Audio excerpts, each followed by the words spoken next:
Hello, and welcome to this month's TELadvisors webinar. If you haven't joined us before, it's great to have you here, and if you have joined us before, it's great to have you back. I'm Colin Simpson, one of the leaders of the Ascolite TELadvisors Network.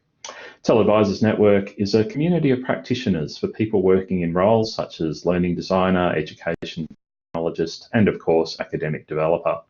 One of our challenges in the work that we do is that there is a lack of clarity about who and what we do. This in turn can make it harder for people to know who the best person to turn to for advice is. Now, my personal definition, based on my research of academic developers, is that they work primarily in support of the pedagogical side of things in higher education institutions. They tend to work in academic positions, they undertake research relating to the scholarship of learning and teaching, and they provide training and advice about learning and teaching to academics. In some cases, they may also be involved in curriculum design, but this is just my definition, and there are many more out there. Which brings us to today's topic. Academic developers, what do they do? What do they know? Let's find out. We're joined today by three people working as academic developers and one who is a learning technologies developer. They'll speak for 10 to 15 minutes and then we'll have around 5 minutes for questions. You can also post questions and comments in the chat and we will come back to these in this time. TELadvisors webinars are always recorded and can be found on our YouTube channel and the TELadvisors community site. So right now we have Associate Professor Kathy Arzyjewska and Alison Casey from the University of Notre Dame. Colin, so I'll go first. And then Alison I'll set a scene and Alison will talk more about her role. So Alison, after the last TEL webinar, was really keen to share the discussion with me. So it was really quite serendipitous to get your invitation, Colin, to talk about what it is that we do. It allowed Alice and I to have a discussion of where we have been as a team and where we are now and where we see ourselves heading.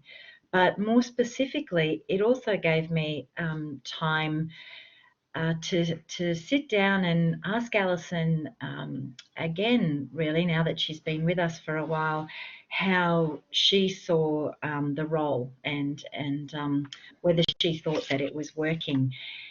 And based on Alison's kind of insight to the last webinar, she thought of the idea of going on a quest to find the right person, and so there you see the two of us on this quest together.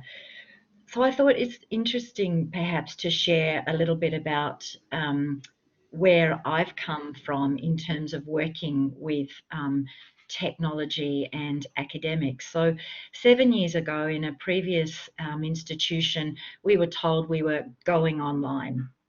And the course that they chose to be the guinea pig of going online couldn't have been more poorly chosen. They were academics who hated technology and did not believe that their work was ever going to be successful online. So what happened was we employed the academics were seen as the content experts, and then a learning designer was brought in, and it was a very unhappy marriage. The academics just kept complaining that the learning developer or the learning designer was too demanding, didn't understand what they wanted, and the learning designer kept saying those academics just won't get on board. But then I came to the Learning and Teaching Office and I inherited two models. The first was the academic developer and the Blackboard administrator, because Blackboard's the platform that we use, the learning management system we use. And it was quite similar. We had an academic developer who said, well, I'll talk to academics about using Blackboard, but I can only talk to them about the pedagogy. and I must have the Blackboard person with me because the Blackboard person will then show them how to use it. And my point was, if we had an academic developer who needed the administrator there to show academics how to use Blackboard, we were sending a message to academics that technology was just too hard. So then we thought, and that person moved roles, and then we thought, okay, what we really need is a learning designer, and what we understood learning designer to mean. And I think we saw it primarily as a person who was going to provide technology help. And that model, lo and behold, didn't work. It didn't work in our team. The academic developers were, and the technology or the learning designer, again, it was the scene for unhappiness, and the same kinds of things were being said. You know, they don't understand, and they don't understand, and we couldn't find a happy medium. And not surprisingly then, because our job is to work in schools, that schools were also telling us that this wasn't a role that was working for them either. So then we had the opportunity to have another think about who we wanted, you know, what did the person look like in this role? And I realized that we needed somebody who was a pedagogue first, but very, very interested, or as Alison puts it, a technology enthusiast. So we first wanted them to be able to work as an academic. I wanted them to have shared responsibilities in the academic developer team, but I was really purposeful around this idea that we will build the whole team's capacity. So the academic developer who was new generally to pedagogy with the technology experience, they were going to build capacity in a number of areas, and then we were going to, people who don't come from technology by and large, were going to learn from them. And so at the moment we have Alison working on a project on peer review. She will also, from next year, instead of being a support person to showing how TEL can be incorporated into our programs, she's actually going to be teaching those, So in 2018, when I went to a CALT meeting and they produced this research to say, well, you know, how are people managing this space? I had this real aha, and there it is in that space there. We wanted this person plus some more. We wanted someone who really saw themselves as an academic citizen. And we then advertised and were very lucky to find Alison. So I am now going to hand over to my fellow academic developer. All right. It seems like academic developer is a position that's fairly well established and people kind of generally know what they do. It's in the learning technologies part that it seems to be a little bit of the Wild West. And like Wendy was saying before, often academics will see us as just being IT help. So that's why Kathy was very purposeful about advertising for, or designing the job actually for, as being an academic position rather than as a support position. And the reason for that is the whole purpose of our team, the Learning and Teaching Office, is to develop academics as educators. That's why we're here. That's what all of us have to do. And we've got slightly different focuses in our roles, and mine is to develop them in the blended and online learning space, which doesn't mean to say that I can't help them out if they just want to help, you know, engage students in a lecture or anything like that. I think the key to, and we keep coming back to team capacity building, is there's no really strict lines of demarcation in our team. It's like, okay, we can we can help you, whatever your issue as an educator is. So yes, Hank, I think the IT help perception is slowly changing, and I think my employment as an academic is very helpful in that regards at our university. When I engage with educators, because I'm an academic, they approach me as a peer.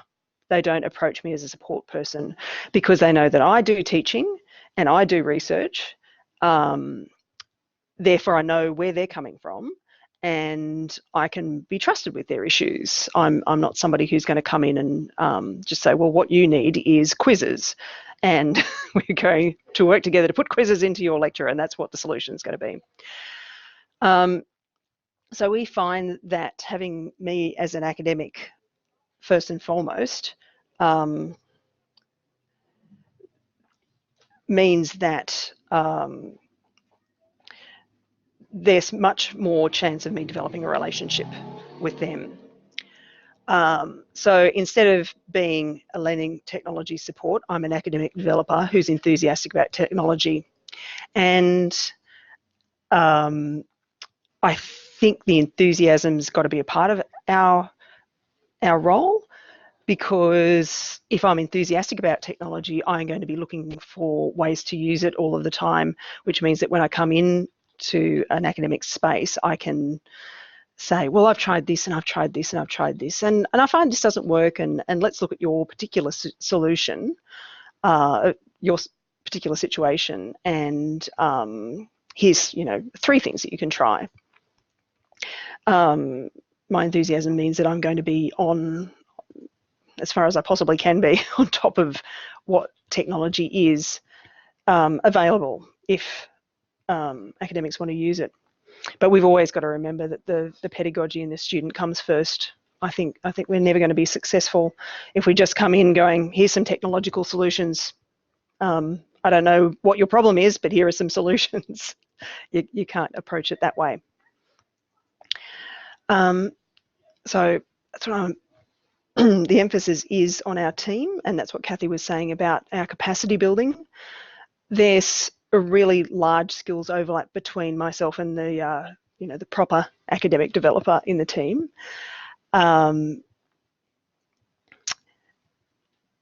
Yeah, I agree that I wouldn't dismiss the support of solely learning technology designers either. We're not a big enough university to have a really specialised roles like that. But the advantage for that is that once I develop a relationship with an academic, they feel like they've got a relationship with our team. So they once they've seen us in action, they feel like they can go to someone in the team, and that's what we mean about developing the capacity of the team. So if the other academic developer goes in to solve some educational issues, she'll also be able to handle a lot of the technology stuff. I think if you come into this role and you don't have an education background, I think you need to get yourself one.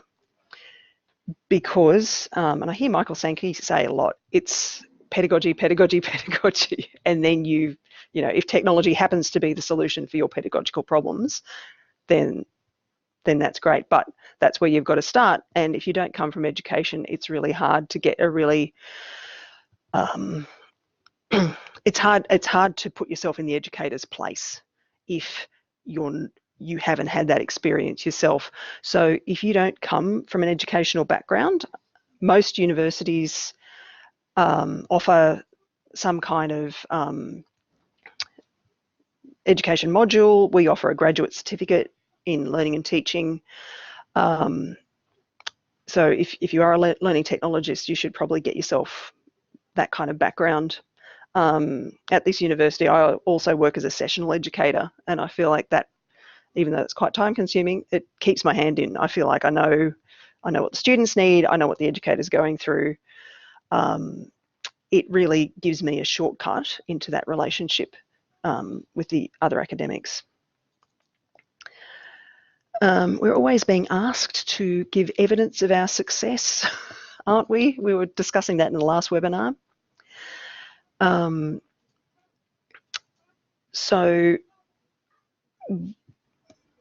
of course, we were always having to justify ourselves to the institution as well. So we've thought a lot about how do we collect evidence of success. So part of it's just what we hear, the practice wisdom. The LTO team, the Learning Teaching Office team, we run an online course, so we get to practice this stuff, and we find that if things don't work for us, they're not going to work in schools. We know anecdotally that over this year, academics are starting to approach us because we've spent a lot of time building relationships with academics, and they're going, okay, well, we trust you with pedagogical stuff. We're starting to trust you to help us with our technology as well. So that's part of the evidence. That's really hard to pin down. Oh, that's a really good question, Hank. We run workshops. We do, the little flick and tick type surveys. How satisfied were you with those? We're going to have to work on how to work out impact from those, though. We're trying to get hold of Blackboard usage data. Just from a technical point of view, we're going to SAS later in the year, so hopefully I'm going to be getting a bit more data out of that. And we do an annual survey of academics to find out what they're using from a technological point of view. Yeah, very much looking forward to finding out a little bit more about how our academics are using our learning management system. So how we operate as a team is in two ways. So the first way is our communication with educators, and to do that, the first thing is we need to build up relationships, and that's been a hard lesson to learn. We started off as doing just running workshops. Okay, there's going to be a Turnitin workshop. Come and learn how to use Turnitin. There's going to be a workshop on quizzes. Come and find out how to do that. We really found that approach wasn't working. You'd get 2 or 3 people, and sometimes they were from admin. And I'm, I always think that they're probably not going to get a great amount out of it, but they're the ones that have the time to attend workshops. So the approach we've been using this year is to work on our individual relationships with academics within the different schools. And even though that looks very time consuming on the ground, it's proving to be the way that we can transform people's practice. So one of the things that we've always struggled with, and we heard that you're struggling with it, is how do you collect evidence that you are transforming practice? So people out there, if you could answer us in the chat, what evidence are you able to collect that in your academic developer space or in your learning technology space you are having an impact? Oh, I'm glad to hear you say that, Wendy, actually, because it's a hard sell, because face-to-face is kind of expensive, really, isn't it, if you're just doing one-to-one things. But we find that if we have a one-to-one relationship with somebody, it's initially time-consuming, but then they might just call us in for 5 minutes if they've got a problem. But importantly, they'll recommend us to other people in the school. I had somebody call me yesterday, and they said, oh, I had this particular issue. I was talking to somebody, and they said, what you need is the LTO, give them a call. Okay, positive feedback in workshops and via email, yep. We collect those. All right, the Blackboard Service Desk. I've been collecting that information as well. That's really interesting.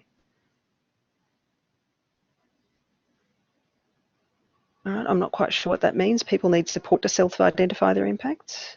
Alison, we might. No, I do. Alison. Yeah. I'm just conscious of the time. I'm thinking we're done, aren't we?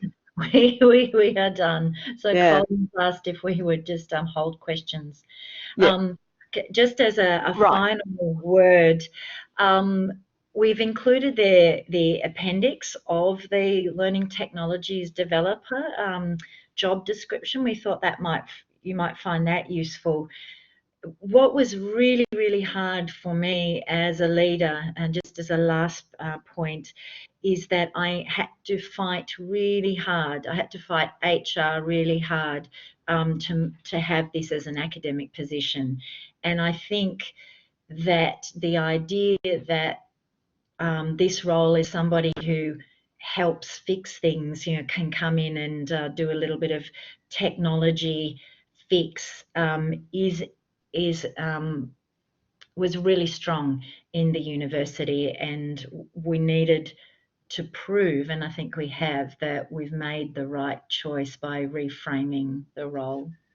So back to you, Colin. Thank you so much, Kathy and Alison. I think that was a really great deep dive into some of the issues that we all kind of face. I think there's been some very good questions and comments in the chat. That was fantastic. I've certainly jotted down a couple of questions, but I think if people are showing their appreciation, and we will move on now